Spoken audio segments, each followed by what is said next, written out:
a proud member of MBC Media Group. Member KBP, oras! Eksakto yung punto. 6:01. Balitang makatotohanan. Balitang maaasahan. ACS Balita. Walang makakaligtas. Walang makakalampas. Saan magsulok ng kapuluan? Luzon, Visayas hanggang Kamindalawan. Basta't may balita. Ipagwagwagan ng sikat na tagapagbalita. ACS Balita. Kasama ang 2x2 tandem Anthony Taberna at Jerry Baha. ACS Balita. Ang programang ito ay hatid sa inyo ng ACS Manufacturing Corporation, ISO certified, maker of world-class quality pride detergent.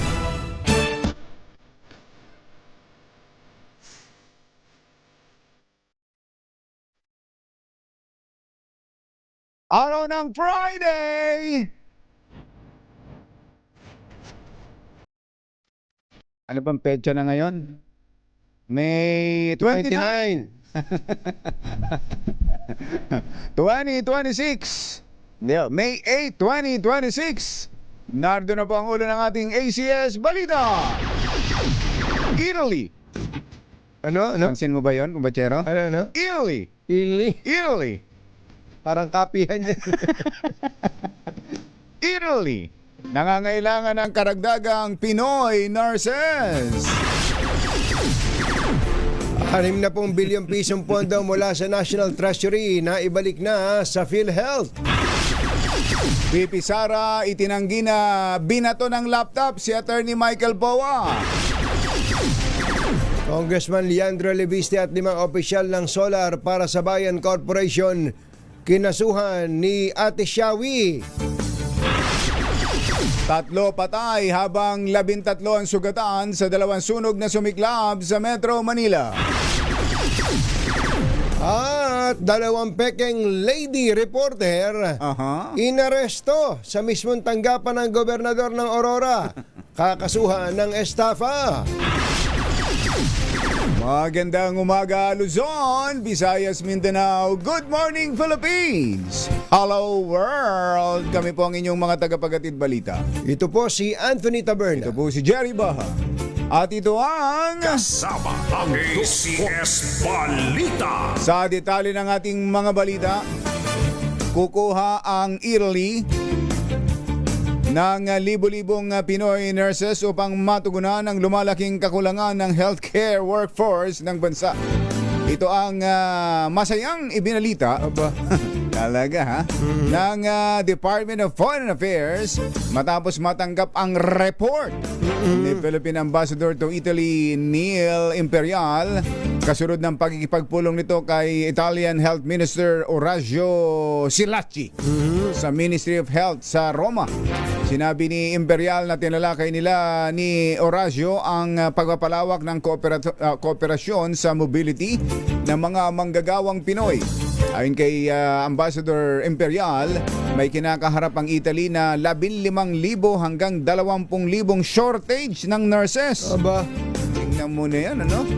At ang Pilipinas ay isa sa pangunahing source ng qualified health workers.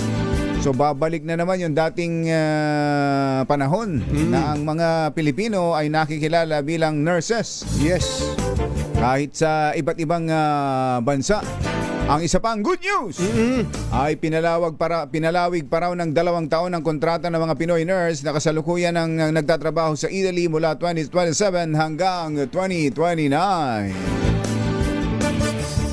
Naibalik na ng gobyerno o National Treasury sa Philippine Health Insurance Corporation ang 60 bilyong pisong pondo na inalis dito. Batay na rin sa direktiba ng Pangulong Bongbong Marcos. Kasunod ito ng kautusan ng Korte Suprema sa gobyerno noong December 2025 na ibalik ang nasabing halaga matapos itong mailipat sa National Treasury sa ilalim ng 2026 General Appropriations Act. Ayon sa PhilHealth, ang hakbang ay isang malinaw na pahayag ng tiwala ng PBBM na matutugunan nila ang mandato na maging katuwang ng bawat Pilipino sa pangangailangang pangkalusugan.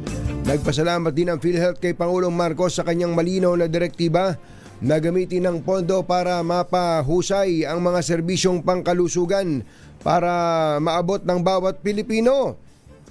Nangako po ang ahensya na ilalaan ng pondo sa pagpapahusay ng mga benepisyo, pagpapalakas ng mga sistema para mapabilis ang mga proseso at mas maghatid ng mas mabilis, Yun. patas at maasahang serbisyo. Parang paid advertisement tong binasa ko na to. Mas mabilis, Ayun. patas at maasahang serbisyo. Sangka pa. Sangka pa. Ay, Doc Tony Liachon, magandang morning. Magandang morning, Yan yung mga Doc isa Tony. sa mga tinutukan ni Doc Tony, di ba? Talaga naman. Yung napakalaking pondo na yan na kinuha sa PhilHealth. PhilHealth. Ngayon ay ibinalik na Oo. ng iniutos ng Pangulo na ibalik. Ang total Medyo niya- natagalan din, ano? Sabi nga sa hinaba-haba man ng prosesyon, Oo. sa PhilHealth din ang tuloy. Ayun, magkano kaya interest ang inabot niyan? Kung saan man napunta yan? Naideposito kaya sa ibang ano yan, yung pera na yan? Oo, kung Yung- nasa National Treasury, Yung ganong mga pagdududa ay hindi mawawala no? Kapag nagpabagal-bagal sa pagkilos. Lalo pa si Doc Tony mukhang nag-issue tuloy ng statement kahapon. Mukhang siya raw ipinagkakalat ng isang lady salon na he always wants to land on headlines. ang tinutukoy ay Si si Doc Tony. Doc Tony. Oo. Gusto niya laging magkalupa sa headline. Ayan. Dati, public health expert daw. Ngayon, ekonomista na.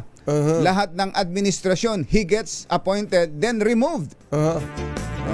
Ganun ba yun? Tama ba? He has always wanted to be a Secretary of Health, kaya siguro maingay na naman. In fairness kay Doc Tony, consistent si Doc Tony. si Doc Tony. Kahit anong administrasyon, pagka mayroon dapat na sabihin, especially sa kapakanan pangkalusugan ng Lalo na, mamamayan. basta't sa may kinalaman sa health, nagsasalita yan. Very consistent. Very consistent. Minsan nga dahil sa pagiging consistent niya kumbatsero, may mga nasasagasaan siya. Tulad niyang sa Dengbaksya. Ay, nako. Yung Deadbaksya na yan. Talaga. May tuloy-tuloy pa yata yung kaso dyan. Ano? May Hindi mga pa kaso tapos yan sa Sandigan Bayan, may kaso sa Regional Trial Court. Oo. May namatay kasi dyan eh. Totoo yan. Oo. Kaya nga. Kaya si Doc Tony tumututok ng gusto dyan. At consistent. Tama ka doon, kumbatsero. Consistent, kumbatsero. siya. Buti sana kung biglang tumigil. Oo. Tapos tumahimik na. Oo. Tapos iba naman. Hindi, katulad dito sa Dengbaksya na to. Oo. Mula nung pumutok to. Oo. Mula noon, ito yung tungkol sa PhilHealth. Mula noon. Tungkol sa syntaxes, mula noon. Mula sa preventive health, mula noon. Doc Tony Liachon. Kaya nga noon pa, di ba, lagi nating nakakausap yan si Doc Tony. Pero para pagdudahan mo na naghahangad lang kasi ng posisyon sa gobyerno, Baka kayo. baka kayo yun. Baka kayo yun. Kung sino yung at yung mga gustong makalibre sa mga kinakaharap na kaso, didikit ng husto sa administrasyon. Iba yun. Sino ba yung tinutukoy mo, Doc Tony? Siya nga pala. Sino? Ang tinutukoy daw niya si Congresswoman Janet Garin. Ha? Anong pabis naman Ate Janet. Magada morning. Kumusta ba si Ate Shawi? Mayong aga, Ate Janet. Samantala, naghain ng reklamo sa Department of Justice si Energy Secretary Sharon Garin Ayan.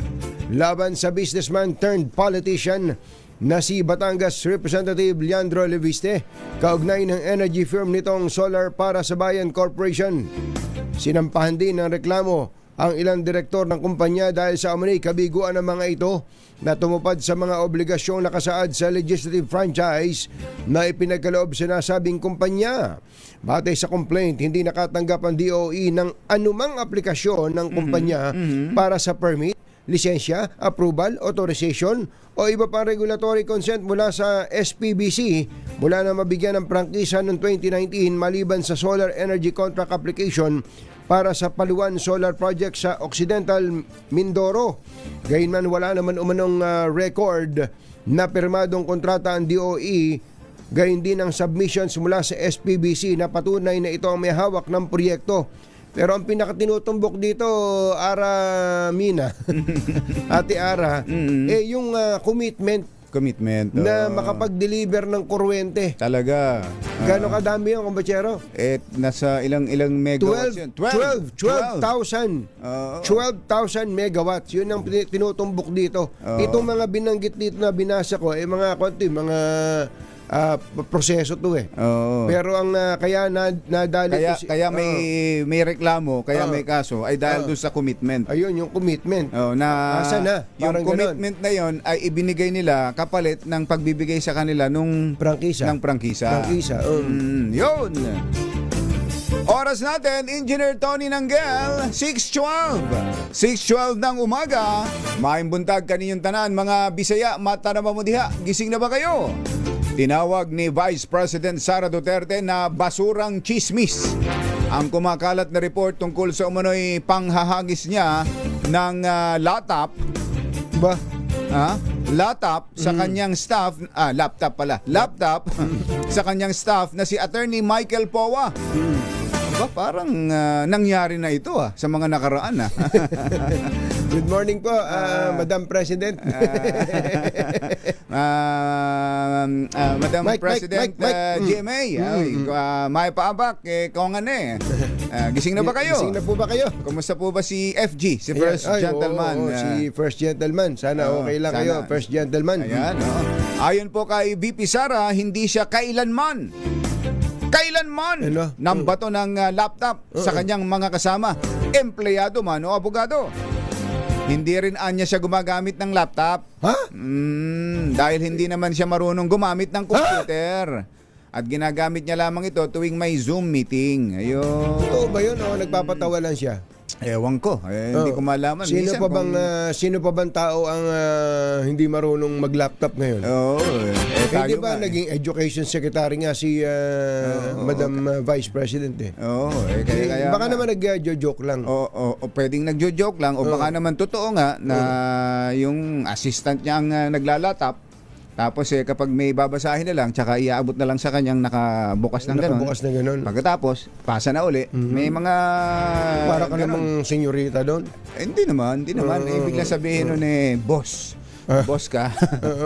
O kaya narating mo na yung rurok ng tagumpay.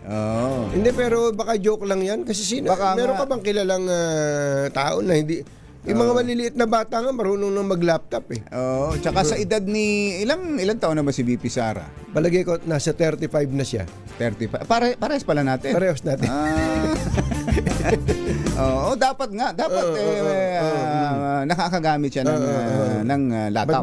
Ba't ba yung paggamit ng laptop niya yung ang dinidinay niya? Kasi hindi daw siya ng bato dahil hindi siya pwedeng mambato dahil hindi nga siya gumagamit ng laptop. Hindi, pwede namang iba to yung isang bagay kahit hindi ka marunong gumamit ng bagay na yun. Yun ang nadampot. Nadampot. Hindi, saka hindi nga to. Actually, hindi ko... May blind item si Lakay no isang araw. Si Lakay Deo Makalma. Siya ba yun? Ewan ko kung... Siya ba yan? Mali? May sinesya niya si Mali. Siya ba yan? Kasi hindi ko nga alam na may ganyang incident eh. Kaya nga na idinideny. Ngayon, idinideny ni VP Sara. Naging istorya tuloy dahil idinideny. Siyempre, Gate po ng Vice Presidente, ang naturang basurang chismis ay planado ng kanyang mga kalaban. Na tila gusto siyang palabasing baliw, mahina ang utak, pro-China at incompetent. Never in the history sa aking trabaho ako nagtapon ng laptop sa isang colleague or sa isang empleyado or sa isang abogado. Hindi ako gumagamit ng laptop kasi hindi ako marunong gumamit ng computer. Mukhang hindi biro, kumbatsero. Oo nga, mukhang hindi. Seryoso siya doon sa pagkakasabi niya. Na siya ay hindi... Hindi nga raw siya marunong mag-computer. Hindi marunong mag-computer. Baka pati desktop. Yun nga, yung desktop yun di ba?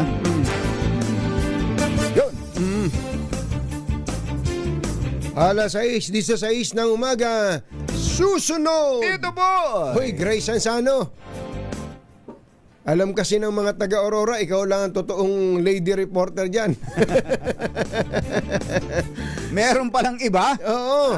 Meron pa ng iba. May dalawa daw pong nagpapanggap na reporter. Ano kaya Ladies yan? pa, mga ladies. Ginamit kaya ang pangalan ni Grace Ansano? Oo. Wah. Ako nga ho pala si Gracita. Yan at iba pa sa pagbabalik na ACS Balita. 6:16.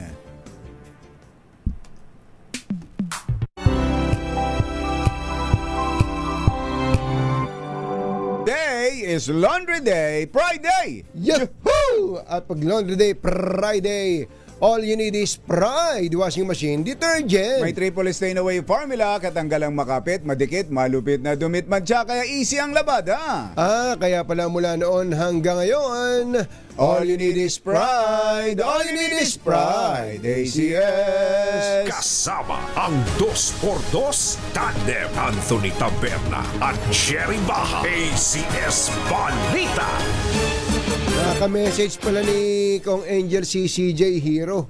Oo. Yung sa PGMN, Yung person of interest na ngayon ng NBI dyan sa kaso ng extortion kay dating Speaker Martin Romualdez. Di ba kinukwento ko sa iyo, kumbachero, dati ko pang napapanood yan sa mga hindi mahaba, para mga reels lang. Magaling siya, kumbachero, ha? Magaling magsalita. Ano ba itsura? Kakausapin ba naman ni Kong Angel kung hindi maganda yan? Kaya nga, tinanong ko sa'yo. Oo. Panonoorin mo ba naman yun kung hindi naman maganda? Hindi, maganda na. May laman pa ulo. Ayun. Sabi ko, magaling magsalita. Magaling. Nag-check tuloy ako sa kay Google. Ginugol ko eh. Ito pala ay naging Miss Global Philippines Beauty Queen. Ganon. Beauty Queen. Tapos beauty tight list pala. Beauty tight list. Tapos kumbachero, siya sabi nga doon sa caption na ganoon first short hair beauty queen. Dati kasi nung lumabas siya, maikli buhok niya. Pero nanalo. Na Pilipino. Nanalo. Tapos yun nga naging giorno. Naging giorno. Parang kasi naging newscast pa siya. So nung time na yun, hindi niya masabi yung makanta yung Anong Paki Mo sa short hair ko. sa long hair ko dahil short hair siya. Ngayon naging long hair siya. Nag-long hair Totoo, na. kumbachero, kidding aside, pagka po nakita niyo siya, talagang hahanga ka pagdating sa paninindigan. Kung ikaw po ay anti-NPA, kung ikaw ay anti-NPA, mamahalin mo tong babae na to. Pero kung ikaw ay left-leaning, o kaya ay may pagkakomunista, o kaya ay NPA ka, kasusuklaman mo tong babae na to. Kasi ang galing niya eh. Ang galing maghatag ng batyero, maglatag ng istorya. Parang gusto ko na ring hanapin nga yan. Hanapin Kaya mo. lang, nag-deactivate na raw ng account. Hinahanap ko nga. Kaya ko nagugul-gugul tuloy. Hindi na raw matagpuan ngayon at kaya person of interest na rin ng NBI. Doon po sa nagtatanong, ano ba pinag-uusapan ng dalawang ito? Ito po yung may kinalaman pa rin doon sa set up di umano ng NBI. Ito pong entrapment operation sa founder ng PGMN, yung Peanut Gallery Media Network, na si Franco Mabanta at mga kasama. Nangikil daw ng 350 million kay dating Speaker Martin Romualdez. At ang sinasabi po, ang ginamit pang panakot kay Speaker ay yung advanced video clip nung isang episode, 90-minute episode, na ang anchor ay itong si CJ Hero. Kaya ngayon ay hinahanap daw po ng NBI si CJ Hero para magpaliwanag din. Iniimbestigahan din siya. Kung nakikinig ka, CJ, ikaw na mismo magpunta kay NBI Director Melvin Matibag para magkaliwanagan na kaagad. Ang pangalan pala niya, Camille. Camille. Pero siya mas kilala ngayon bilang CJ Hero. Yan. Alas 6:24 na. Go! ako na. Okay. Dalawang babae na nagpakilalang reporter ang Ayan. inaresto Aha. matapos ang isinagawang entrapment operation din Ayan. Tingnan mo sa nga loob naman. mismo ng tanggapan Nauuso ang entrapment. ni Governor Isidro Galban sa bayan ng Baler, Aurora. Kinilala ang dalawang peking giorno Aha. na sina alias Miriam. Ba't nyo pa kinilala? Alias lang pala. Hindi kinilala yan. Hindi kinilala to. 62 years old. At si alias Nenet, 69 years old. Ha? 62 at 69? Mga kung na to, baka mga reporter naman talaga to. Nag-retire na. Kilala mo ba ito, mother? May 62 tsaka 69 eh. kapwa residente ng Santa Rosa, Laguna. Oh, taga Laguna. Pero Laguna, nasa nakarating ng Baler. Sa report ng Baler Municipal Police Station, humihingi ang mga sospek ng 7,000 piso kapalit ng paglalathala ng magagandang programa at proyekto ng pamahalaang panlalawigan ng Aurora sa pahayagang North-South Journal. Aba, maganda tong diary yung to. North-South Journal.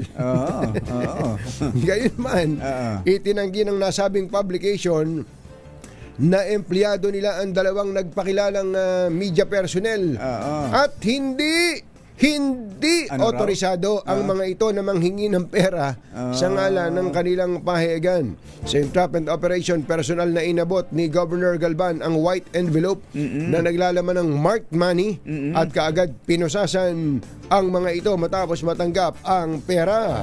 Kaya mark money na naiproduce ni Governor Galvan galing din ng Recto. Recto rin kaya? Made in Recto rin ba? Yung palang maalala ko ulit yung sa PGMN, yung palang yung tambak ng pera na yun, galing sa Recto. Galing Tapos sa Recto. yung talagang marked money na totoong pera, 50,000 daw. Yung totoong pera mga nasa na ibabaw. mga nasa ibabaw. Ganun lang naman eh. Mga napapanood na natin sa pelikula yan Kala nila hindi alam, hindi napanood ni Director Melvin Matibag yun. Aba. Kayang-kaya niya rin gawin yun. May tugtog pa ngayon yung Agent 001. Kala ko Agent X44. Ayun. 6:27 ang ating oras. 3 ang patay habang 13 naman ang sugatan sa magkahiwalay na sunog na sumiklab sa lungsod ng Taguig at Parañaque. Kabilang sa mga nasawi ang mag-asawang senior citizen at isang stroke patient na natrap sa sunog sa barangay New Lower Bikutan sa Taguig. 9 na tao naman ang isinugod sa ospital matapos magtamo ng injuries. Samantala, 4 naman ang naitalang nasugatan sa hiwalay na sunog sa isa ring residential area sa barangay San Antonio, Parañaque. Sa kabuuan, tinatayang 2 milyong pisong halaga ng iniwang pinsala ng naturang sunog. Pinadedeklara ni Senador Loren Legarda bilang National Orchid of the Philippines ang bulaklak na waling-waling. Sa inihaing panukala, ang DNR ang mangunguna sa konserbasyon, proteksyon at pagpaparami ng waling-waling. Ano nga ba yung waling-waling kumatya? Ano ba itsura niyan? Wala ba tayong picture, Mother? Waling-waling. Dapat meron tayong larawan nun para makita ng ating mga kababayan. Oras na maisabatas, ang National Museum of the Philippines ang mamamahala sa dokumentasyon at pagtataguyod ng siyentipiko, kultural at pamanang kahalagahan nito. Git ni Legarda, mahalagang mapangalagaan ang nasabing uri ng bulaklak bilang pambansang simbolo ng edukasyon, pagkakaisa at dangal ng mga Pilipino. Ngayon ba, ano ang pambansang bulaklak ng Pilipinas, Mother? Di ba dati ilang-ilang? Ha? Ito yung waling-waling. Sampagita. Ito ba yung waling-waling? Orchids pala, no? Ito, waling-waling. Ito, pambansang orchid. Ngayon Ito. ay, pero ang pambansang bulaklak, sampagita. Sampagita. Hindi ba pambansang singer yon? Sampagita. Orchids pala yan, ano? Ito, orchids. Kaya yung gusto nyo maging National Orchid of the Philippines. Ayun. Ano ba pambansang dahon? Pambansang bulaklak, chicharon. Yan, bulaklak. Kaya ka ika-ika, ikaw. Ano naisip na si Ang aga-aga, yung kagad naiisip eh. Chibug kagad eh. Yung anahaw naman, pambansang dahon. Dahon. Dahon. Pambansang. Tapos yung pambansang isda, Ay... bangus. Ha? Bangus. Bangus. Bangus daw. Dapat nire-review natin yan, Kaya ha? nga, oo. Baka O baka tayo- may mga napalitan na eh. Baka Di nga ba? wala kaming kamalay-malay, napalitan na. Sige nga, minsan nga mag-exam tayo, mother. At ang gawin mong teacher, si Jeric, yung pinakabata natin. Para Mag-exam tayo. Oo, eh, malaman halimbawa, natin. katulad nito, nagulat na lang kami, tinawag kaming mga kumbatsero ng bayan. Ba't naman kami? Ba't kami naging kumbatsero ng bayan? No? Tapos dito, ang pambansang kuya daw, si Angelo Palmones. Oo. Ba't naging pambansang kuya si Kuya Angelo? lahat ba eh, nagmamano kay Kuya Angelo? ang alam ko, may nakakuya na sa kanya. Alas 6:30 ang ating oras. Nagpalabas si Education Secretary Sani Angara ng bagong guidelines na nag-aata sa lahat ng private institutions na nag-aalok ng senior high school na gawing formal na government recognition ang kanilang provisional permit pagsapit ng school year 2027-2028. Ayon kay Secretary Angara, ang DepEd Order No. 12 ay tugon sa matagal ng gap sa regulasyon ng private senior high school. Gitnang kalihim, mahalaga ito upang maging mas malinaw at consistent ang quality standard sa senior high school. Batay na rin sa direktiba ni Pangulong Bongbong Marcos na tiyakin ang dekalidad at maasahang edukasyon ng bawat mag-aaral. Binigyan din pa ni Secretary Angara na sa pamamagitan ng government recognition ay mas malinaw ang pamantayan, mas accountable ang institusyon at mas protektado ang mga mag-aaral. Naglabas ang pamahalaan lokal ng Maynila ng 5 milyong pisong capital assistance para sa 1,000 small business owners sa lungsod. Pinangunahan ni Manila Mayor Isko Moreno ang distribusyon ng naturang ayuda kahapon sa ilalim ng Kaagapay sa Kabuhayan Program. Ang bawat benepisyaryo ay makatanggap ng 5,000 pisong seed capital para makapagsimula o mapalawak ang kanilang maliliit na negosyo gaya ng karinderya, pagtitinda ng banana queue at iba pang negosyong pagkain. Bukod sa cash assistance, namahagi rin ng LGU ng 100 starter kits para sa unisex haircutting, massage, nail care, bread and pastry, hairdressing, cookery at skin care. Alam niyo yung massage, yung nagmamasahe sa na nag-home service? Kung magaling yung nagmamasahe, malaki kikitain eh. Malaki, oo. Ano? Totoo yan. Yun lang meron. Pero meron kang 1.5, di ba? 1.5 lang na massage. Oo, na oras. Eh sa iba, pinakamura niyan mga 600 kung batsero. Mahal na pala sa inyo. Mahal pa ba yung 600? Baka marinig nung nagmamasahe sa akin. Ano ba? Kasi dito sa atin ang mura. Pag napunta kayo sa abroad, napakamahal ng Tapos masahe. tatapik-tapikin ka lang naman na gano'n sa likod. Oo. Kaya yung ibang mga kababayan nating mga nagmamassage dito, pag napunta sa abroad, Ay, naku, talagang yumayaman. kita. Oo. Yun yung dating nagmamasahe sa akin na wala na, nagpunta raw ng Prague. Sa Prague pa Sa mismo. Czech Republic, kumbachero. Siya na nagmamasahe kay Saldico. Muntik na. Oo, hindi sa totoo lang po mga kababayan, yung mga yung nag-aaral, Yung mga therapist. Therapist. Saka may training talaga May yan. training yan. Nagte-train dyan ng Muay Thai. Tesda. Yuel, ikaw puro ka Muay Thai eh. Mahusay ba ang Muay Thai? Mahusay? Gusto mo yung massage nila? Hindi, pero mahusay si Kwan, yung bulag na nagmamasahe kay Joel. Ano ba ang masahe niya? Yung dry... Yung chuchi massage? Anong tawag doon? Yung... Sitchu. Naging aso na. Swedish, yung isa. Swedish. Swedish, tapos may dry massage. Di ba may dry massage? Ayaw ni Yuel yun. Gusto niya wet. Wait. Maligo ka muna. Sana punta. Hindi, pero going back, yung pong mga therapist na yan, kapag ka po pinagbutihan mo yung trabaho mo, gaya ng binanggit ni Kumbatyero, 600 na pala yung nag-home service sa kanila. 600. Halimbawa, meron kang tigi-tigi isang oras na lang. Nagkaroon ka ng limang customer sa isang araw. Nagawa mo na yung lahat ng trabaho mo sa daytime. Tapos mag-umpisa ka ng customer mong alas 4 o alas 5 ng hapon. Nakalimang customer ka hanggang bago maghating gabi. Ano pa naman sa'yo ng mga empleyado ng DCRH? Kaya nga.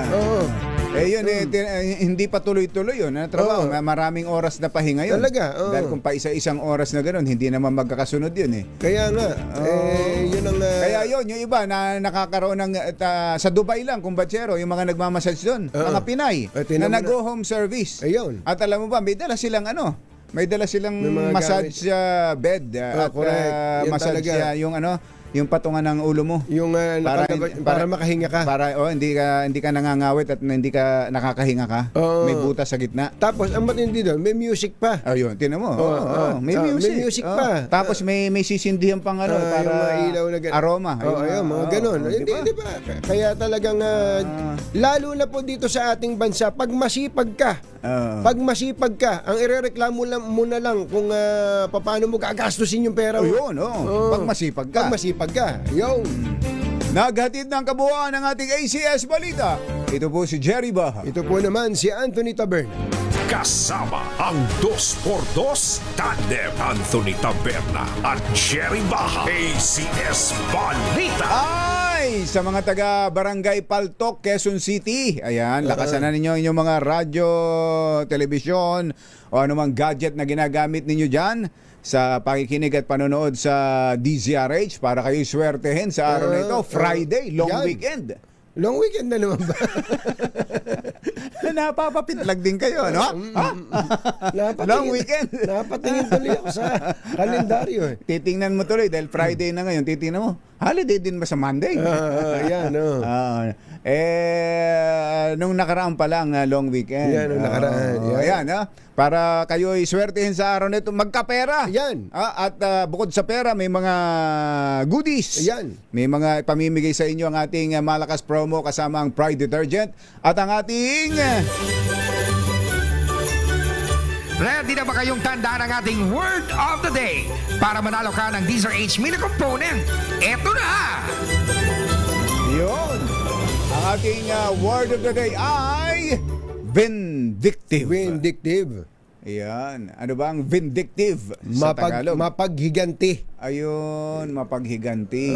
Galing daw po yan doon sa balita ng pahayagang The Philippine Star. Yan. Ito yung kanilang istorya sa gawing kanan na tenga. Sa tenga. I'm Ayan. not vindictive. Ayun. Sarah, not scared to lose VP post. Ayan.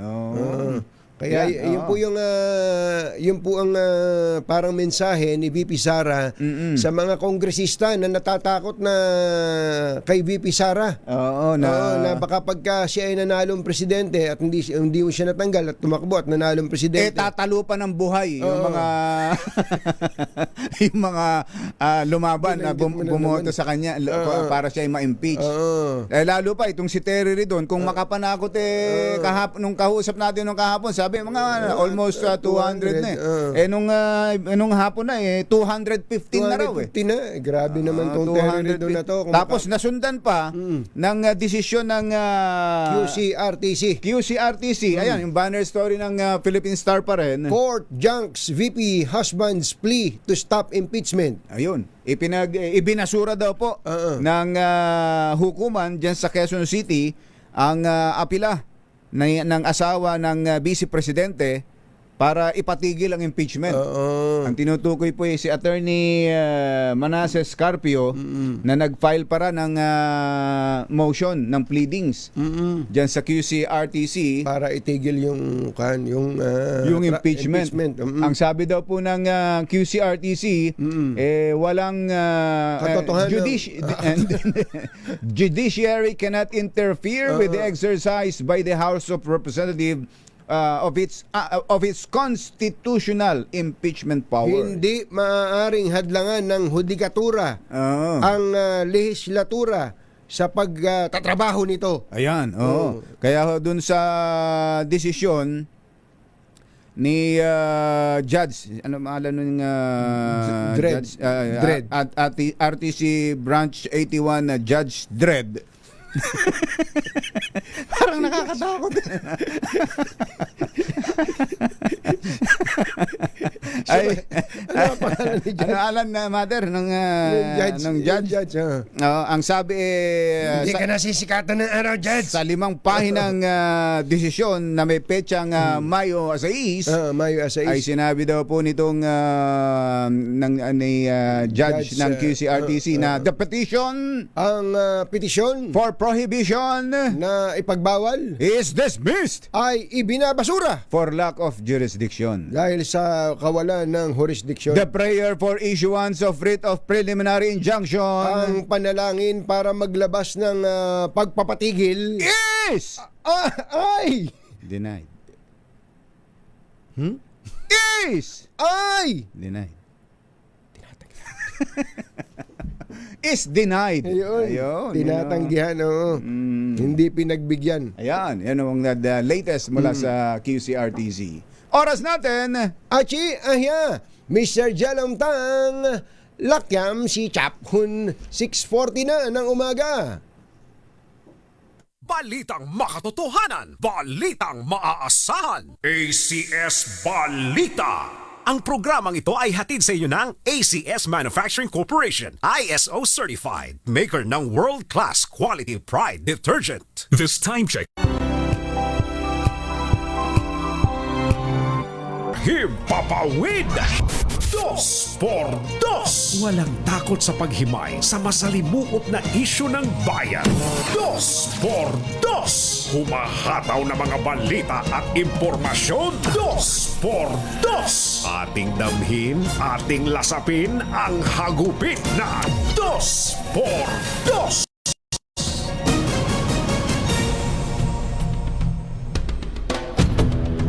ilang araw bago pagbotohan sa plenaryo ang impeachment complaint laban kay Vice President Sara Duterte, umabot na raw po sa 215 ng mga kongresista ang nagpahayag ng pagpabor na ito'y iakyat sa Senado bilang impeachment court.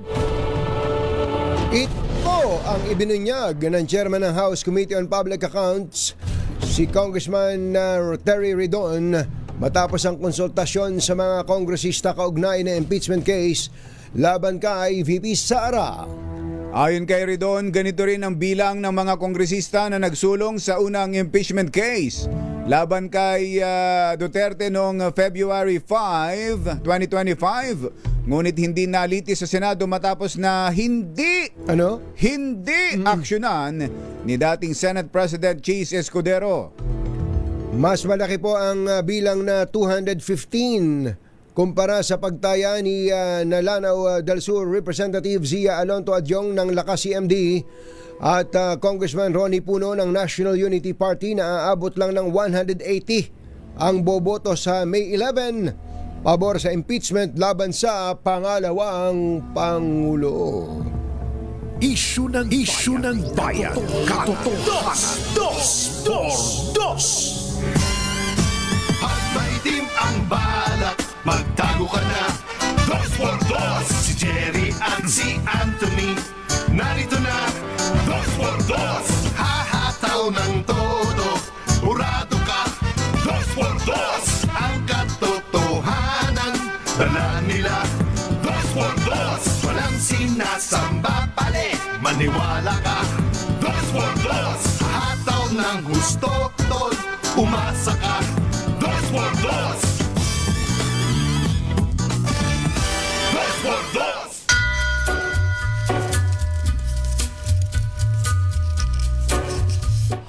Hi.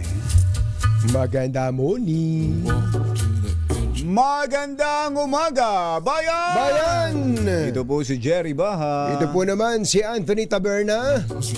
Muli pong sumasa inyo ang 2x2 sa umagang ito ng Friday! Kumusta kayo mga textmates, mga text partners, mga kapamilya, kapuso, kapatid, kabarkada, mga kapitbahay? How are ya? Kumusta buhay? Ayan ha? Busy siguro ang ating mga sugbo, mga kababayan dyan sa sugbo. Ayan, oh. Dahil nandyan po sa Cebu ang ASEAN Summit. Ayan, maayong buntag, kaninyong tanan, mga Bisaya. Mata na mabadiha. Gising na ba kayo? Ayan, dapat may lang. mga guest tayo dyan. Kaya Yes. dapat ipakita natin ang Hospitality. ayan, yung kung saan nakikilala ang mga Pilipino. Yung Sa pag-iistima ng mga bisita. Totoo. Di baling Lalo din sa di baling kapusin, Oo. di baling tipirin ang sarili, Oo. basta ma-entertain lang ang mga bisita. Yun ang ugaling ng Pilipino na maganda naman. Pero minsan yung iba sumusobra. Nangungutang pa. Pinangungutang pa. Nangungutang pa para mag-istima ng bisita. Actually, yan din yung napupuna sa pag-iistima natin ngayon sa ASEAN Summit. Ayan. Pero yung itong dahil nga sa kalagayan ngayon sa crisis, tinone down na rin ito kung Bachero. Malaki ang limit na ginawa sa gastos. At maraming mga pagpupulong, yung may mga pinupuntahang lugar na kung kaya na ng via Zoom, ganun na pala ginawa nila nitong mga nakakaraan. Correct. Tama yan. Tama yan. At yung mga matitipid na pera dyan, gamitin natin sa ibang mas importante. Nabanggit natin yung pagtutulong na ganyan, yung gastos natin sa pag-iistima. Pwede ba nating maging maging tax credit yan, kumbachero? Yung panggastos, yung ginastos. Yung ginastos mo. Halimbawa, nag-istima ka ng bisita.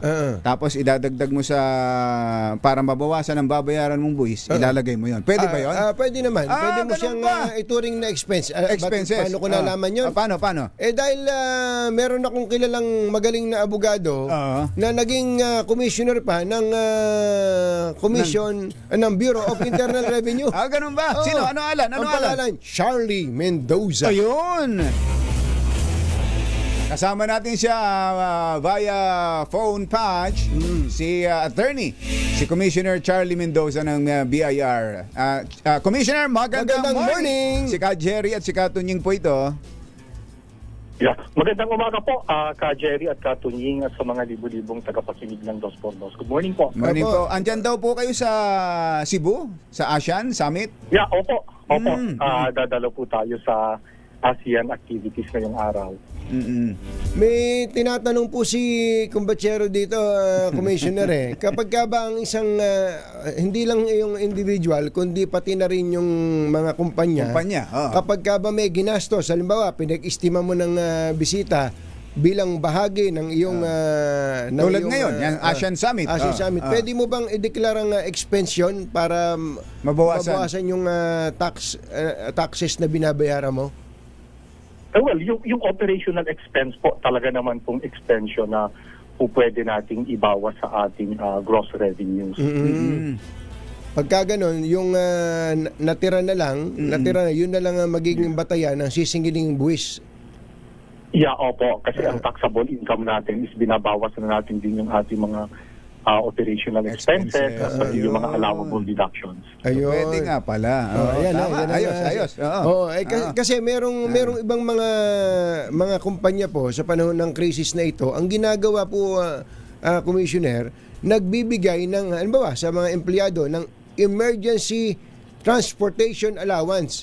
Pwede po bang ituring na kanyon na expense din? Well, expense po talaga yon kasi kung yung po ginastos ng kumpanya, binabawas po yun doon sa kanilang gross receipts. So expense naman po talaga yon. Hindi po yung magiging parte ng taxable income nila. Pero kasama part po ng income nung nabigyan ng allowance. Tama po ba? Well, papasok po yun in general sa income nung nabigyan ng allowance. Tama po yun. Kapag kasi yung iba ganun ang ginagawa, may basic salary tapos nilalagyan ng allowance yung iba. Yun ho ba allowed under the law, Commissioner? Kasi yung ibang allowed po yun, opo. Pero may mga allowable deductions naman po tayo. Hindi naman po lahat ng income na pumasok sa atin ay nasasubject sa tax. Halimbawa kami ni Kumbachero, hanggang magkano po ba ang allowance na pwedeng ibigay sa amin na hindi ninyo matatak? Manghihingi kasi kami sa management ng DCRH. May mga limitations po rin kasi tayo. Meron mga requisites para mag-qualify ang allowable may certain amount ho ba? Halimbawa, 5,000 lang hanggang 6,000 lang, ganon? Yeah, meron po. Yes po, meron po. Meron po mga certain limitations po. Especially pagdating halimbawa sa mga fringe benefits, o yung tinatawag na de minimis benefits, meron pong limitation po. Opo, okay. Commissioner, ang totoo po nung kaya kami napatawag po sa inyo, hindi ba't in-extend ninyo ang filing ng income tax return? Ano ba, hanggang May 15. 15? Tama? 15 po. Opo. Ano pa, meron pa bang magpa-file o nakapag-file na rin naman yung ating mga kababayan dun sa unang deadline? Meron pa po. Meron pa pong mga magpa-file at magbabayad ng kanilang income tax, annual income tax payment for the taxable year 2025 ngayong Mayo. Meron pa rin po. Marami pong nag-avail dun sa extension?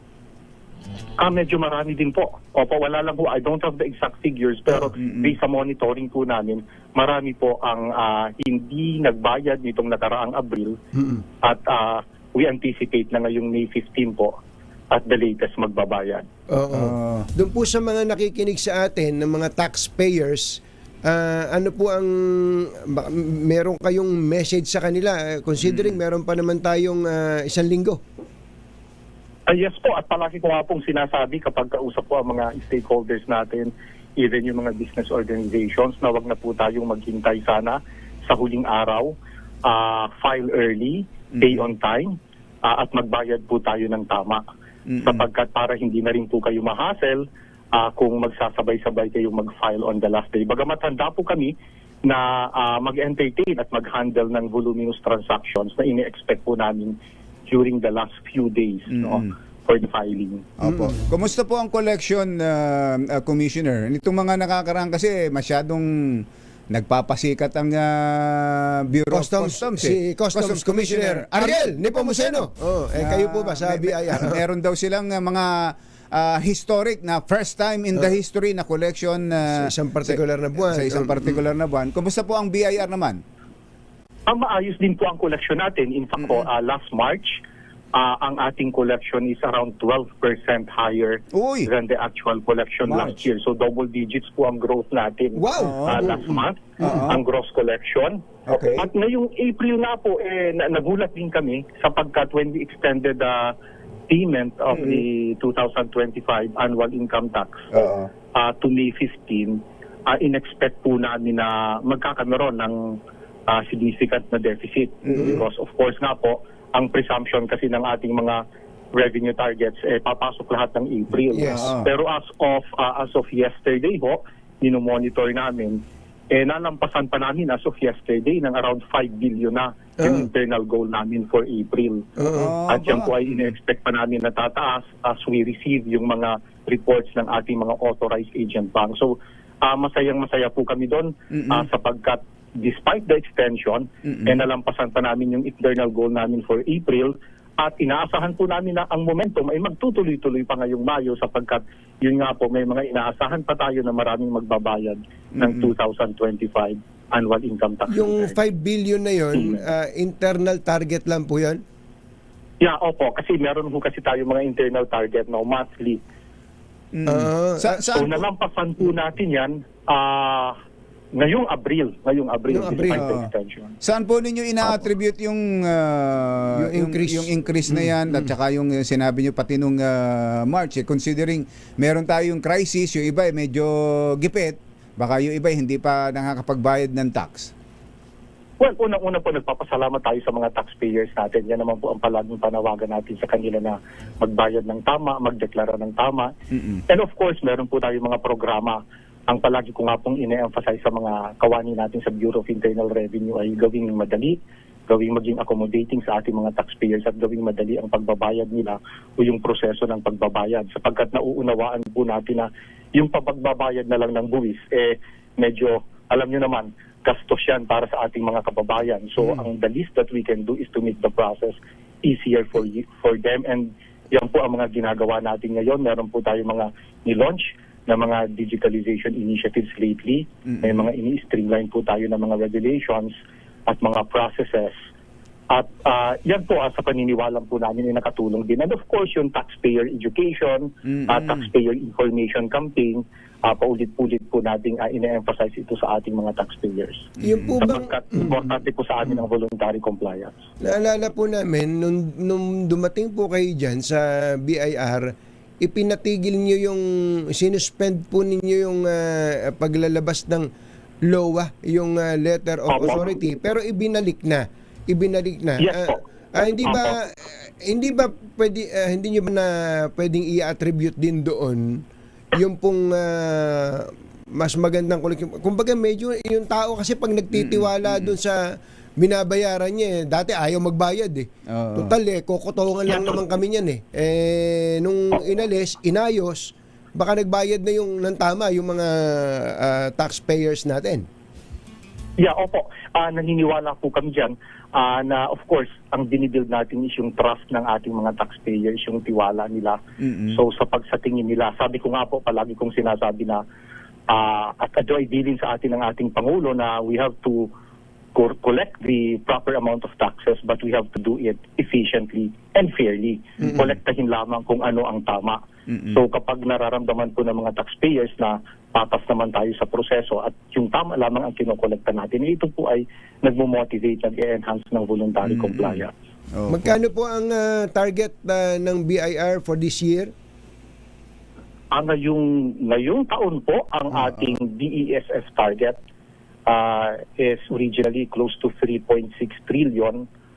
Although nung huling meeting po ng DBCC, which is an interagency body na nagsiset po ng target ng mga revenue collecting agencies, ang emerging goal po na sinet nila is 3.43 trillion for this year. 3.43 trillion. Ma-achieve po ba? Kaya ba? Kaya? Pipilitin po natin, pagsusumikapan po natin na ma-achieve yan sapagkat alam naman natin na ang mga buwis na binabayad ay kailangan natin. Ang laki ng gastusin ng Kailangan. gobyerno ngayon. Kailangan talaga. So yung March, April ay sumobra sa target, tama po ba, Commissioner? March, April. Yeah, po, in fact, ang cumulative po natin from January To to April ay sobra po tayo sa ganun ba? at meron po tayong growth na significant din. Mga ilang percent po? Ang ating pong growth ito po kasing April is tentative pa. Pero yung ating growth from January to March, Okay. tanggalin po natin yung refunds kasi binabawas yan. Yung net is, ang ating pong growth is around 4-point-something%. 4%. 4%. More than 4%. So hindi totoo yung sinasabing laging bagsak sa koleksyon ang BIR. Hindi po. Hindi naman po. In fact, yung March nga po is that's double digits ang ating gross revenue growth. Yung bang 12% na revenue growth na yun sa isang buwan, double digit hindi ba yun? Hindi ba kagilagilalas na sa BIR? Parang unprecedented ba yun o marami naman ang parehong numero before? Well, may mga taon naman po na significant din po ang growth ng DIR. Okay, sir, maraming salamat po sa inyo at bumalik na kayo sa mga bisita nyo dyan. Pero ihinay-hinay po sa Lechon Cebu Nako, oo nga pala. Commissioner Hinay-hinay po. Sabihin nyo kay Kuya Jojo, huwag kayo masyadong pakainin ng maraming Lechon Cebu at baka ma-high blood kayo. Salamat po. Katunying ka, Jerry. Maraming salamat. Salamat po. BIR Commissioner Charlie Mendoza. Jerry Pa at Anthony Taberna sa 2x2 sa DZRH. Ala ko naman si Customs Commissioner Ariel Nepomuceno lang ang pwedeng magyabang. Oo nga, Pati pala si Charlie Mangulabnan. Tahimik lang. Hindi, Mendoza. Charlie Mendoza. 7:03. Ngalay, tus. dapat alam mo. Balitang magdadagdag ng talino dahil bagong impormasyon. Makibalita. Unang-una sa DZRH. Pangunahing balita kasama ang 2x2 tandem nina Anthony Taberna at Jerry Baha.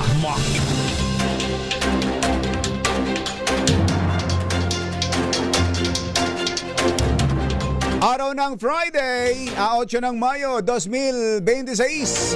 Narito na po ang ulo ng ating mga pangunahing balita. Pangunahing balita. Petisyon para itigil ang impeachment laban kay VP Sara ibinasura ng Quezon City RTC.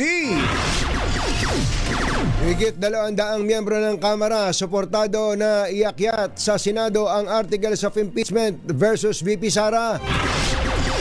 COMELEC tiniyak na tuloy ang 2028 presidential elections. World War sa pagitan ni na Congressman Leviste at ES Recto tuloy. Aba? Bagitang congressman tinawag ng mga kapwa mambabatas na fake news peddler. Ilan pang opisyal na posibleng target biktimahin ni Mabanta?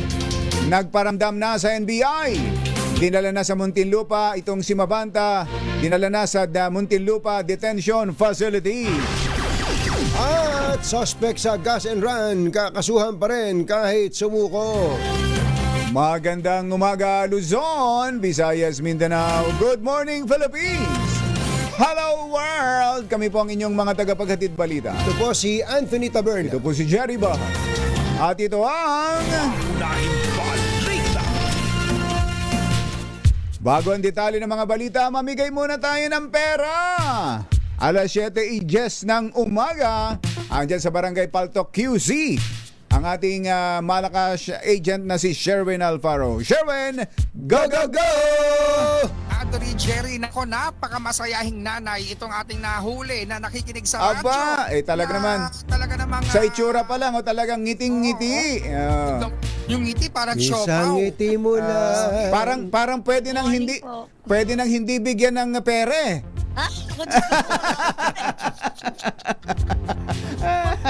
Oh, Yan yung itsura ni, ano ang pangalan ni nanay? Erisilda po, alias Neneng. Alias Neneng. Neneng. Nako. Neneng ng paltok.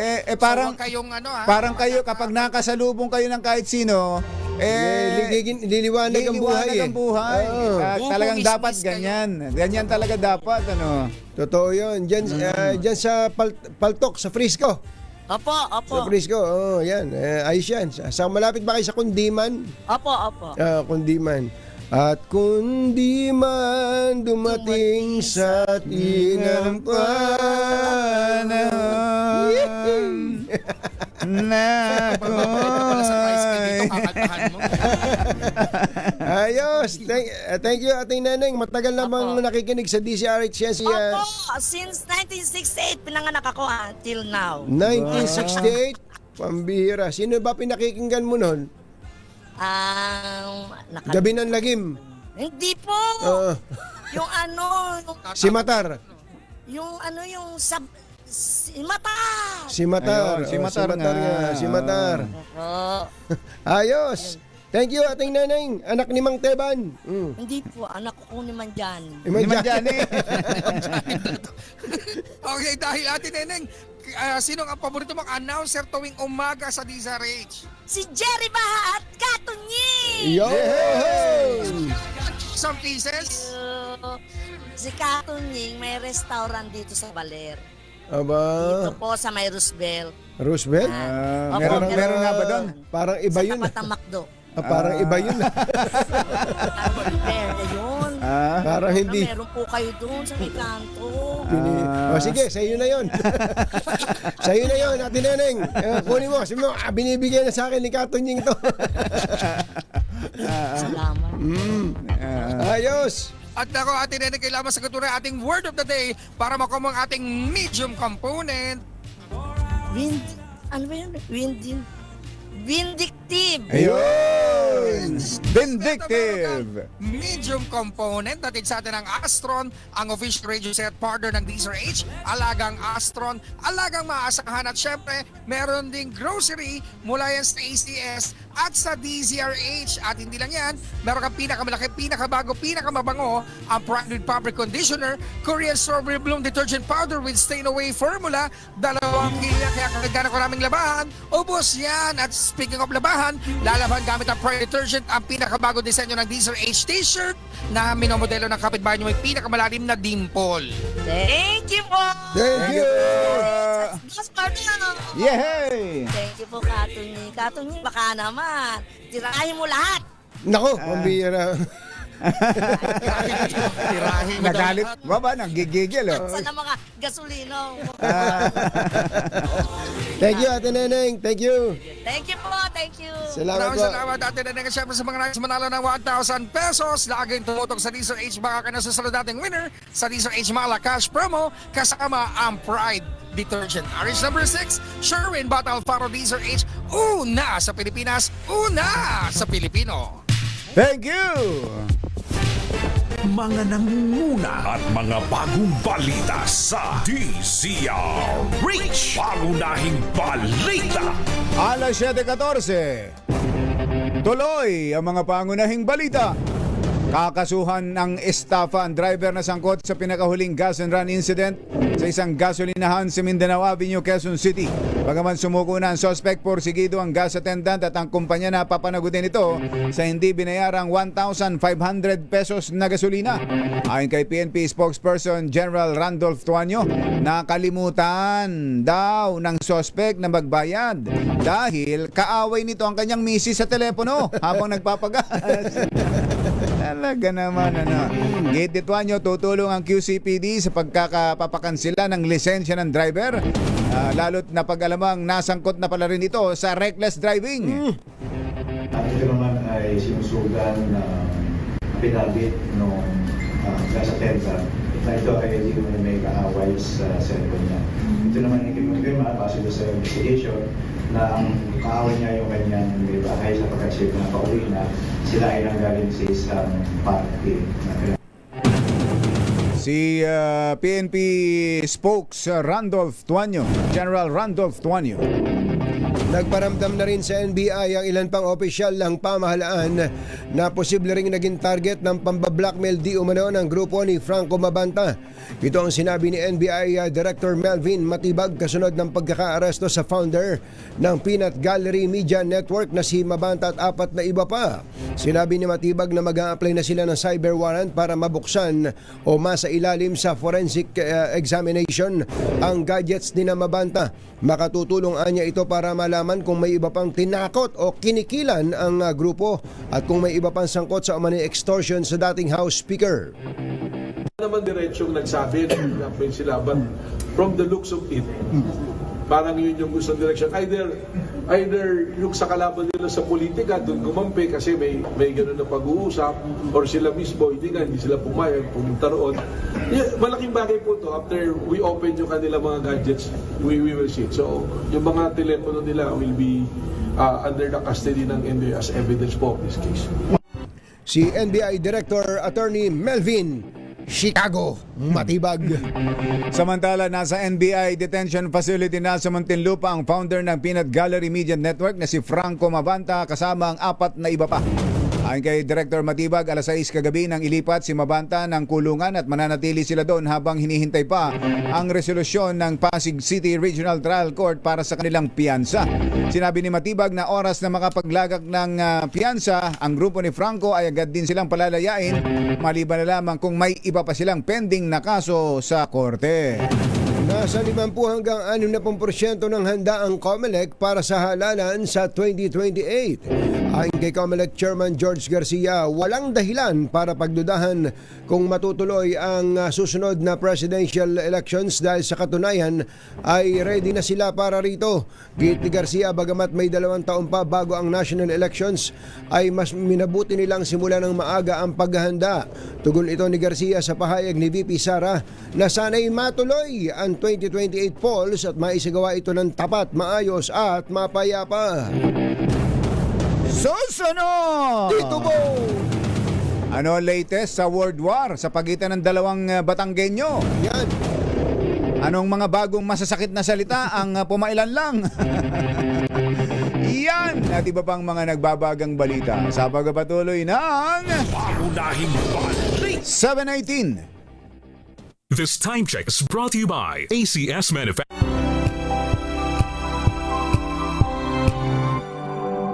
Bagong balita sa DZRH. Pangunahing balita.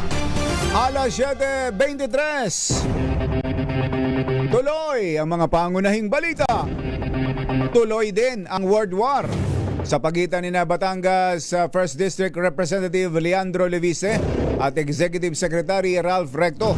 Ito ay matapos sagutin ni Leviste ang mga akusasyon ni Recto laban sa kanya at itinanggi ang mga paratang na nagalok siya ng suhol, nagpapatakbo ng mga troll farm at nagpapakalat ng mga maling impormasyon. Hinamon pa nito si Recto na humarap sa isang investigasyon ng Kongreso hinggil sa umano'y mga katiwalian sa Batangas. Git pa ni Leviste, dapat magsagawa ng formal na pagdinig ang Kamara kaugnay sa katiwalian at mga usaping pampolitika sa Batangas upang marinig ng publiko ang mga testimonya ng direkta mula sa mga residente at mga saksi.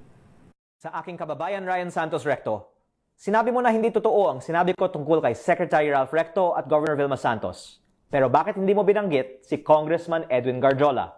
Totoo ba ang aking speech tungkol kay Garjola at kumastos ba siya para sa kampanya ninyo at ni Gov Vilma? Dahil ang aking speech ay tungkol sa koneksyon ng mga Recto at Garjola. Kung iniwasan mong banggitin si Garjola, hindi nasagot ang laman ng aking speech. Si Congressman Leandro Leviste. Tinawag naman ng ilang mambabatas mula sa Batangas na fake news peddler ang Batanggenyo ring kongresista na si Leandro Leviste. Kasunod ito ng mga ginawang alegasyon ni Leviste laban kina Executive Secretary Ralph Recto at Governor Vilma Santos Recto. Nagsanib pwersa ang mga kinatawan ng mga distrito ng Batangas na sina Representatives Ryan Santos Recto, Jervil Luistro, King George Colliantes, Amado Carlos Bolilla at Beverly Rose Di Macuha para ihain ang House Resolution 994 upang kondinahin ang mga paratang ni Leviste. Git ng mga mambabatas, walang basihan, malisyoso at irresponsable ang ginawang pag-aakusa ni Leviste sa mag-asawang Recto.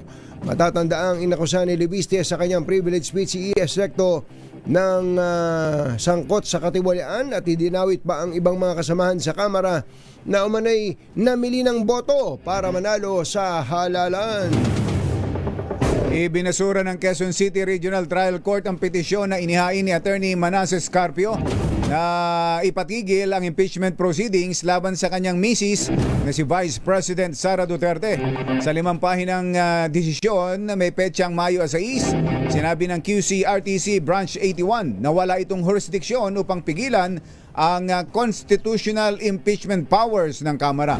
Kinilala rin ng hukuman ang subpoena powers ng House Committee on Justice at sinabing bahagi ito ng kanilang inherent authority upang epektibong maisagawa ang impeachment proceedings. Tinanggihan din ng korte ang argumento ni Carpio na walang jurisdiksyon ng House panel sa kanya at sa mga dokumentong may kaugnayan umano sa Vice Presidente. Ayon sa QCRTC, hindi maaaring gamitin ang injunction upang hadlangan ang Kamara sa pagtupad ng constitutional and quasi-judicial functions nito.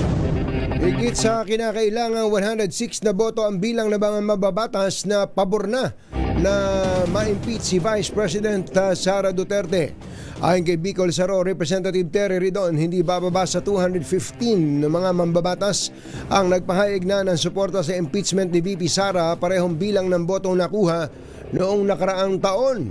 Bagamat hindi idinetalye, sinabi ni Ridon na ang naturang pagtaya ay batay sa naging konsultasyon sa Kamara. Sakaling makakuha ng 106 na boto o 1/3 ng House members, mayagyat na ang kaso sa Senado, natatayo namang impeachment court.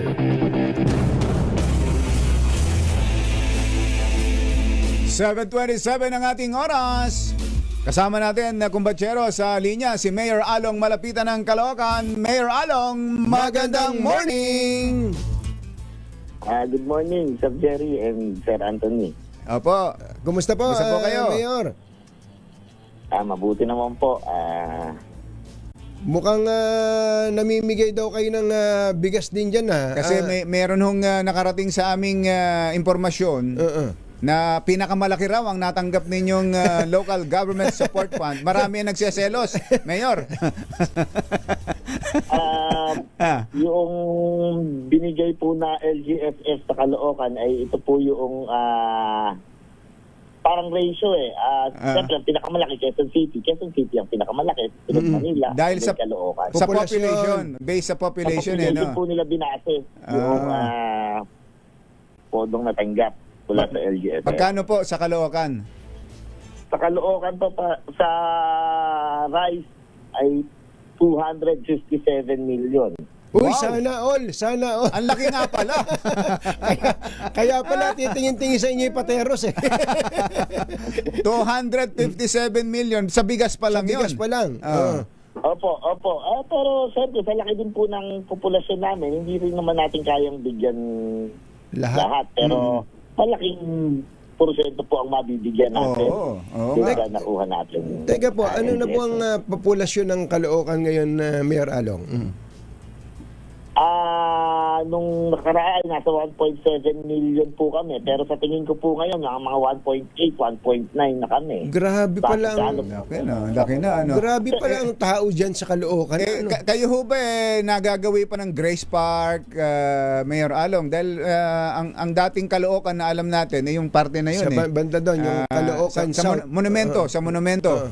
Mukhang mas malaki na ngayon ang itong nandyan sa Caloocan North. Caloocan North, Opo, halos everyday naman po nandiyan ako sa may Grace Park area dahil andyan po yung ating City Hall. Opo, yung Caloocan North naman, may araw ako doon gaya kagabi, no? Nasa Caloocan North naman tayo. So lalaan tayo ng 2 araw sa Caloocan North, 2 araw sa Caloocan South. Yung iba mga ano na, paikot-ikot na.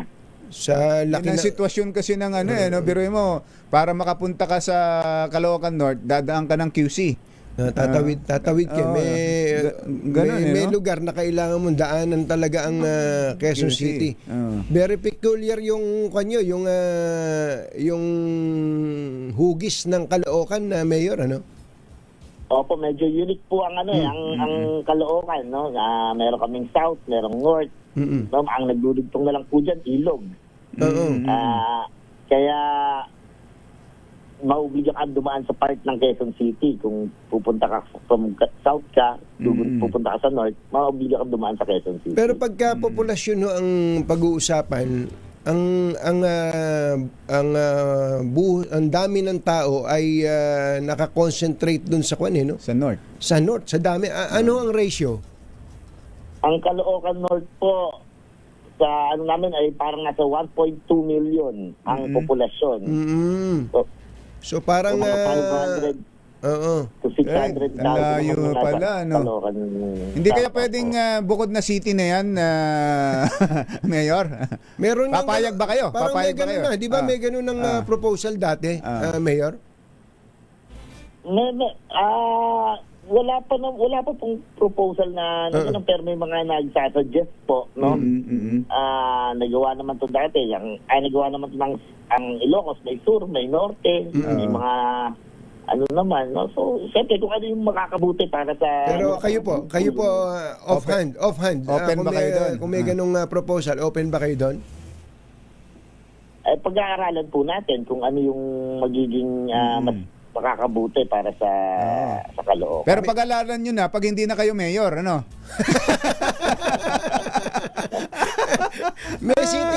may city hall din dun sa Caloocan, di ba? Yun nga alam ko Meron din po, no? Pinapatayo po natin ngayon yung bagong city hall ng Caloocan North. Tinan mo naman, sa sobrang laki. Okay, yung pong binanggit nyo, 257 million para sa bigas. Hindi ba meron pang infra yan, yung sa LGSF? Opo, meron din po. No, ang sabi po ay makakatanggap din daw po kami ng 250. Katumbas po nung rice. Pareho. 257 din. Tingnan mo nga naman. Ayun, ang laki nga pala. Malaking galawan. Yung pong ito, may mga pictures po kami pinapakita na pinamamahaging bigas. Ito yung 10 kilos, Mayor. Sino po ang beneficiaries po nito? Yung mga beneficiary po nito ay galing sa mga iba't ibang vulnerable sectors natin, no? May mga PWD, yung iba yung mga factory workers. Medyo malaki naman po, sinama na rin natin yung mga ating mga public school teachers. Ayun. Nakakatuwa. Oo. Kaya kahapon, ang sabi nila sa akin, ngayon akala namin tutulong lang kami sa pag-distribute ng bigas, yung pala beneficiary din kami. Galing. Oo,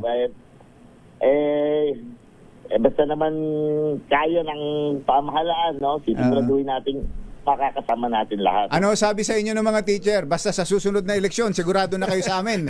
Sinabi ko ba, Mayor? Walang ganon. Wala naman pala. Wala.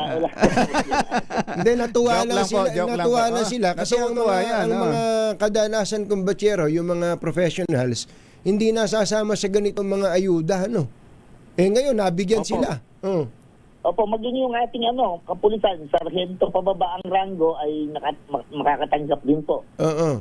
Tingnan mo nga naman, malaking bagay. Pero, Mayor, ang susunod na tanong po namin dyan, hindi ho ba kaya binigyan kayo ng 257 million para may pamahaging bigas? Meron bang binulong sa inyo ang Malacanang na, hoy, dapat kung ano ang gusto ng Pangulo, suportahan nyo kami, ha? Hindi pwedeng doon kayo sa mga kalaban ng Pangulo, ha? Ito po ay pagtugon sa krisis na kinakaharap natin ng ating bansa, no, yung pagtaas ng gasolina. Alam po ng Pangulo na kasabay ng pagtaas ng gasolina ay pagtaas po ng mga bilihin, kaya agad-kagad na gumawa sila ng paraan para maibsan yung gastusin ng ating mamamayan.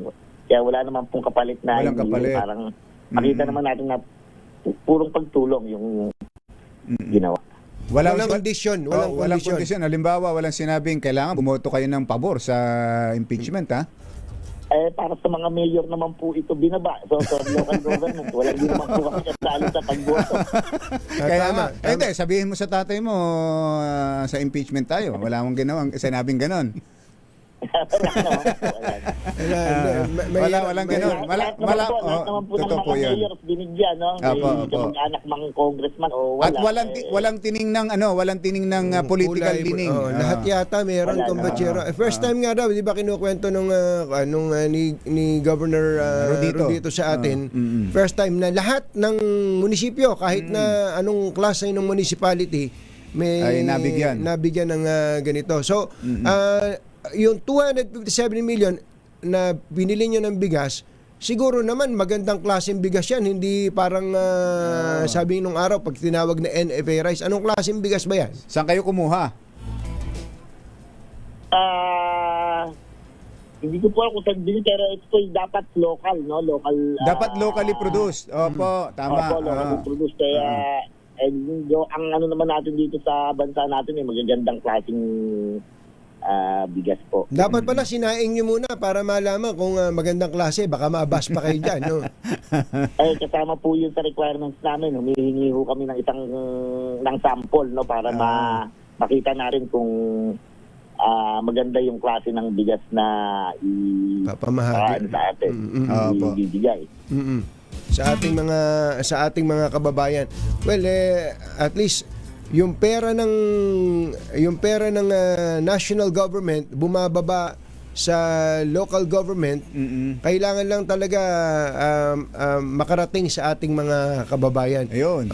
Mayor, salamat po sa inyong oras. Magandang umaga po. Maraming salamat po at magandang umaga din. Mayor Along Malapitan ng Caloocan. Mga nangunguna at mga bagong balita sa DZRH. Pangunahing balita. 737. This time check is brought to you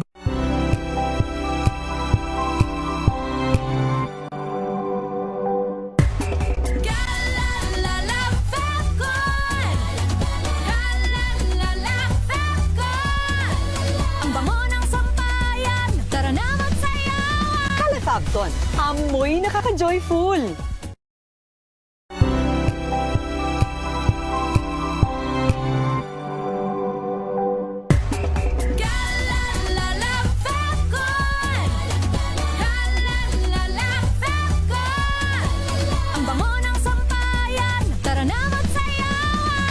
Kalefabton, amoy nakaka-joyful.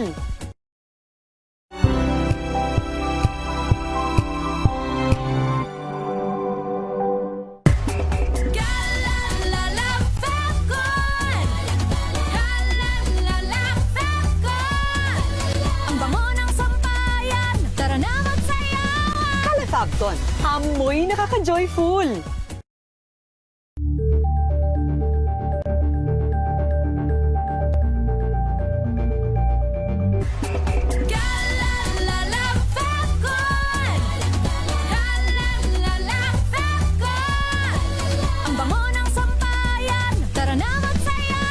Kalefabton, amoy nakaka-joyful.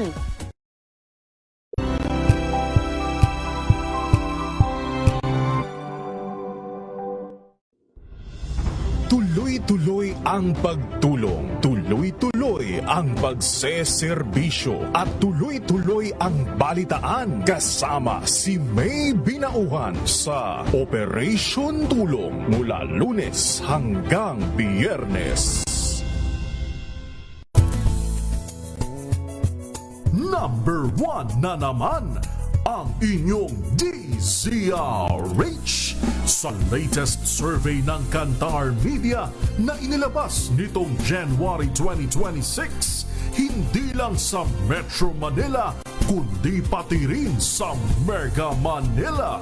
Patunay na DZRH lang ang inyong tunay at totoong pinagkakatiwalaan. Taos-puso po kaming nagpapasalamat sa inyong patuloy na pagtitiwala dahil ang DZRH, una sa Pilipinas, una sa Pilipino. Saan ka man sa mundo, tayo Pilipino.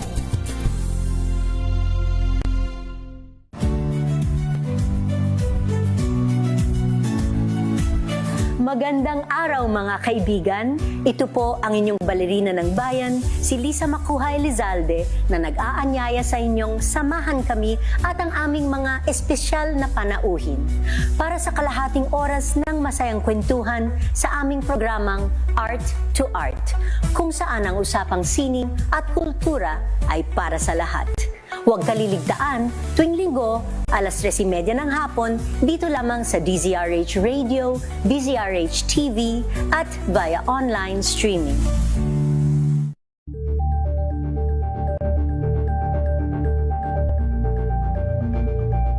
Tambalang Anthony Taberna at Jerry Baha ang gigising sa inyong umaga dahil lalatay ang humahagupit na diskusyon at komentaryo Lunes hanggang Biyernes sa 2x2.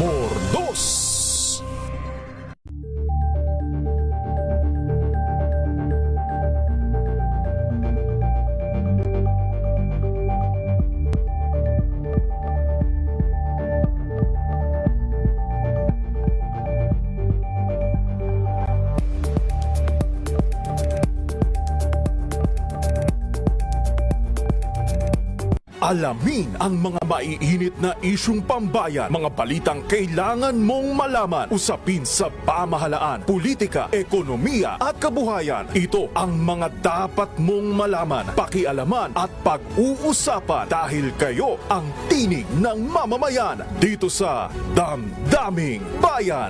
Live sa DZRH Radio, DZRH TV at DZRH Digital. Kasama sina Lakay, Deo Macalma at Elaine Apit. Araw-araw, Lunes hanggang Biyernes. Damdaming Bayan.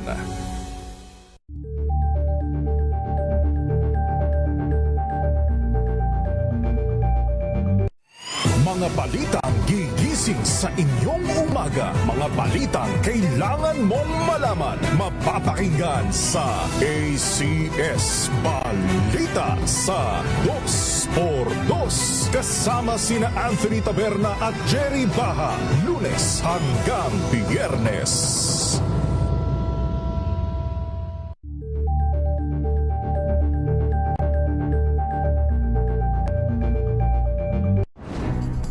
Good vibes ang hanap mo?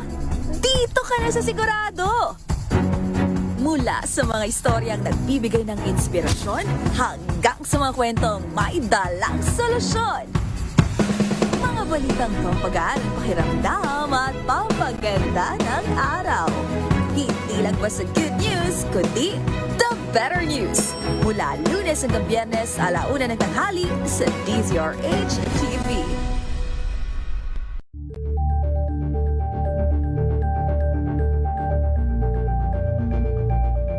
Ito ay bunsod ng naitalang 17 individual na ang kanilang naaresto. Ng Metro Manila Development Authority o MMDA ang No Contact Apprehension Policy o NCAP sa Metro Manila. Sa ang ilang mga dokumento ay peke. Hindi rin legal ang employment na ipinangako sa kanila. Sa mata ng batas, mananagot ang sangkot at may sala. Dahil sa bawat paglabag, may karampatang parusa. Alamin ang mga pananagutan sa likod ng mga bawal. Dito sa Hoy! Bawal Yan! Tuwing Sabado, 11:30 ng umaga. Dito lang sa DZRH TV.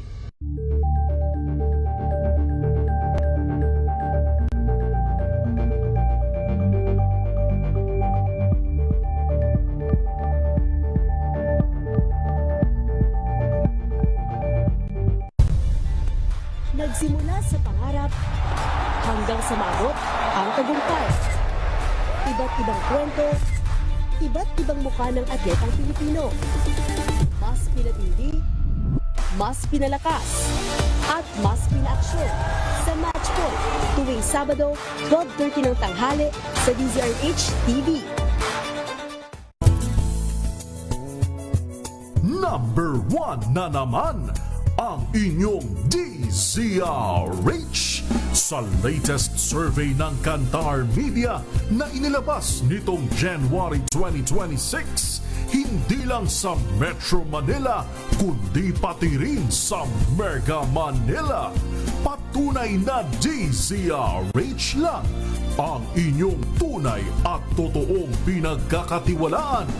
Taos-puso po kaming nagpapasalamat sa inyong patuloy na pagtitiwala. Una at mga bagong balita sa DZRH. Pangunahing balita. Silipin muna natin kung batsero ang Lechon Cebu. Kung may natitira pa. Hoy, baka inubos na ni Let, ha? Alam mo, si Let medyo buti na lang malakas sa lechon ito eh. Dahil may panlaban eh. May panlaban. Ang ganda, ng katawan kasi slim eh. Kaya kayang-kayang kumain ng Lechon Cebu eh. Talaga. Yan sa 48 ASEAN Summit, ando ng ating RH14, Let Narciso. Coming Let! Ka Jerry Katunying, 9:00 ngayong umaga gaganapin ang welcoming ceremony para sa 48 ASEAN Leaders Summit and related meetings dito sa Cebu. Isa-isang sasalubungin ni Pangulong Ferdinand Marcos Jr. ang mga leader ng mga bansa na kasapi ng ASEAN sa Mactan Expo sa Lapu-Lapu City. At bahagi din sa seremonya ang official handshake at family photo ng ASEAN leaders bilang simbolo ng pagkakaisa at kooperasyon. Pagkatapos nito ay formal na magbubukas ang summit na pangungunahan pa rin ni Pangulong Marcos bilang ASEAN chairman ngayong taon. Usapin sa seguridad sa pagkain, enerhiya at proteksyon ng mga mamamayan ng Timog Silangang Asya ang magiging sentro ng talakayan sa summit. Inaasahang maglalabas ang ASEAN ng joint statement kaugnay ng Middle East conflict. Mamayang hapon naman ay maghaharap sa isang press conference si Pangulong Marcos at sa gabi ay mayroong gala dinner bago ang departure ng heads of state. Let, nakakatawag pansin pala nung si Sultan Bolkiah, no? Siya pala nagmaneho ng aeroplano niya. Siya mismo ang nagpiloto uli ng aeroplano niya. Kanya yun eh. Kaya siya license pilot siya. Antindi talaga nitong pero matipid daw kasi kapag siya nagmamaneho eh. Bakit? Pinapatay minsan yung makina para makatipid sa gasolina.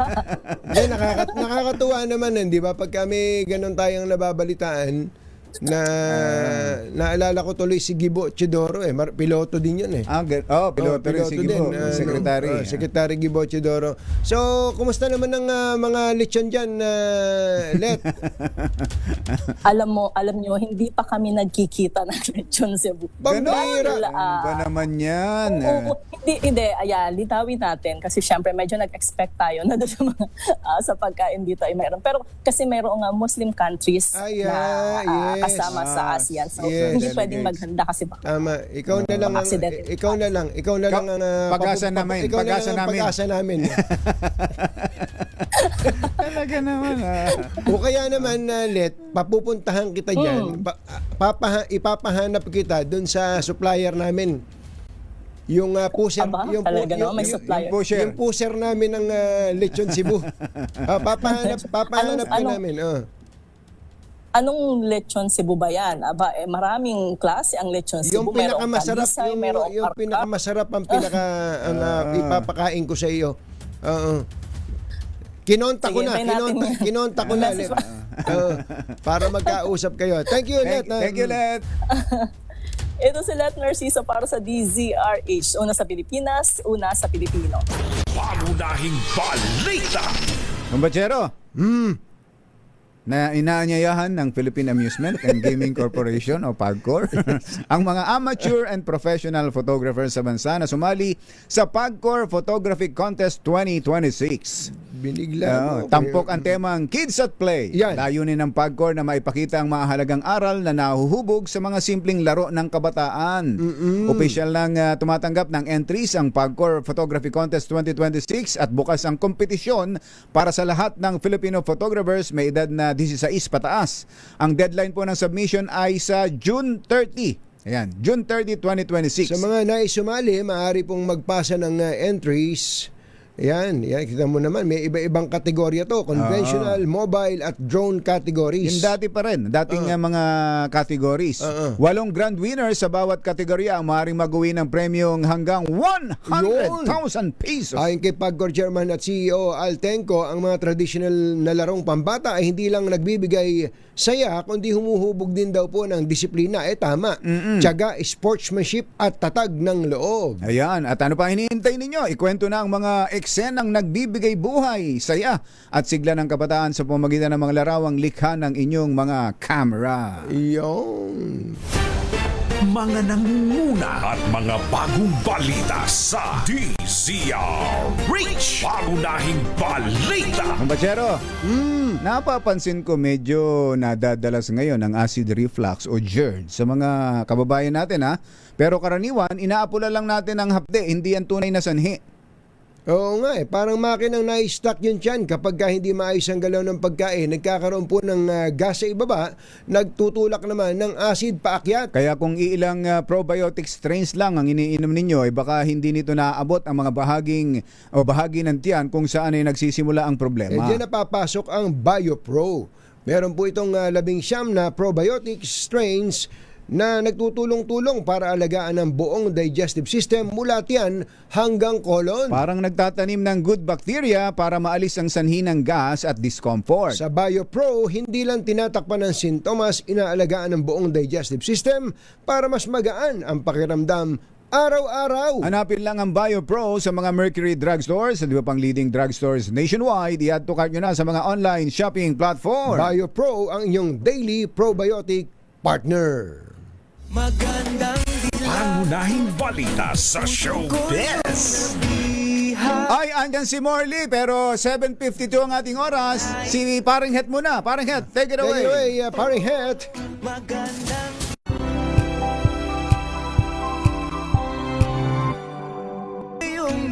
Doktora Jessica D, magandang morning. Nako, yung ito pa lang sila Kuya Obet at Ate Gigi, may na-impluwensya na yung kanilang mga anak. Nakatuto ko na rin sa atin sa Dos por Dos. Thank you po sa pakikinig sa amin at puro kayo mga marites. Pagka daw itong kay Morley, inaabangan talaga nila at kanya-kanya pa sila ng hula. Ayan, minsan ang hula na lang talaga kung papasok si Morley. Makakapasok ba o dahil sira na naman ang telepono. Oo nga Pambira. Kaya pala yan, Ate Lani, magandang morning. Ngayon pala mismo ang birthday ni dating PNP Chief Jonard Carlos. Bossing, Bok. Sorry, hindi ako nakapunta kahit na nag-commit ako dun sa kanta. Oo nga. Hindi ako nakapunta. Sayang. Bigla ang inayos, sinasikaso. Sorry, Chief Jonard Carlos. Happy ka ng buong PMA class. Happy 60th birthday. Happy 60th birthday, Chief Jonard Carlos. At happy birthday din kay Manang Cecil Kerubin Valenzuela. Manang Cecil. Manang Cecil at Kuya Bong Ramos. Happy birthday. Binabati ka ng iyong Labadabadu. Si Mami Susan Yulo Ramos ng Bacolod. Yan. Sino ba ito? Colonel Moy Pagaduan, General Ombudsman, Assistant Ombudsman Eli Cruz. Ayan, Assistant Ombudsman. Wala ba tayo dyan? Ayan. Sino ba itong dating sikat na bold actor na ngayon daw pumapatol na? Nako. Sa mga, kahit sa mga small time na bading dahil sa shabu. Yan ang problema. Atid sa atin ang ating showbiz legend, Morley Alinio. Magandang morning, Morley! Yes! Magandang morning Luzon, Visayas at Mindanao. Good morning Katunying at Jerry. Nakakaloka at in super mega nakababaliw ang dating kilala at sikat na porn star sa showbiz na kung saan ay may maamoy itong mukha, magandang katawan at talaga naman ang daming pelikulang ginawa nung kasagsagan ng kanyang kasikatan. Pero kamukat-mukat mo dahil nalulong sa bisyo, heto siya ngayon. Hindi lang siya nangungutang sa mga kaibigan na walang bayaran, maging pati ang mga small-timer na kung sino-sino mga bading ay kanya nang pinapatulan lang dahil sa droga. Ayan na kaya naman marami na ngayon talagang basta droga. Ano? Wala pagka gahamang ka talaga. Kung ang mga artista binabayaran ng kalahating milyon, 1 milyon, mga ganon. Eto dahil 500 tatalo na. O, diba? Mga ilang taon na ba yan? Siguro na sa mga 40 plus o 50 may idar na rin pala. May idar na rin pala. Oo, pero, di ba, kung natuto siyang mag-ipon ng kanyang pera, nung kasagsagan ng kanyang kasikatan at hindi siya nagdroga, yun ang maganda kanyang Clue! Ang aktor na nagbebenta na ng laman at nangungutang kung kani-kaninong kaibigan ay si actor may initial na A as in apple at ang kanyang surname ay may kinalaman sa mga parang mga Greek mythology. Ayan. Parang may kinalaman doon sa mga buhat-buhat o nagbabangga ang pader, ganon ang kanyang mga eksena. Samson? Delilah? Batiin ko muna mga chismosa rito sa Gate 13, pangunguna ni Alma Padura, at syempre Panin Mayet, ayan, at medyo Rapsi. Yan ang ating DZRH Showbiz Artist News. Ako po ang inyong RH47, Morley Alinio para sa DZRH. Una sa Pilipinas, una sa Pilipino. Babu! Uy, happy birthday din kay Kuya Edgar Samson today, ha? Birthday ngayon, kay Edgar. Happy birthday. At pagaling po kayo. Get well soon, kay Edgar. Baka may mga kailangan ng ayusin sa inyong mga bahay, tulad ng bubong. Buti na lang may bubong na maasahan. Gawa sa state-of-the-art technology. May aluminum na. May pintura pa. Na available na rin sa pre-painted tiles pan. Para sa eleganteng bubong na matibay na makulay pa, mag-Cherylum pre-painted ka na.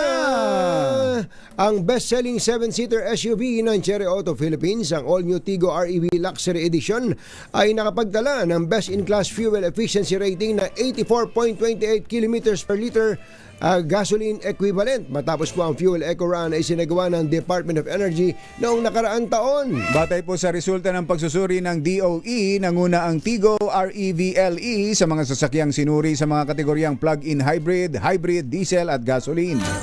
Ang Tigo REV LE ay may 1.5 turbocharged engine at may pinagsamang electric at hybrid driving range na hanggang 1,400 kilometers sa isang full tank at charge.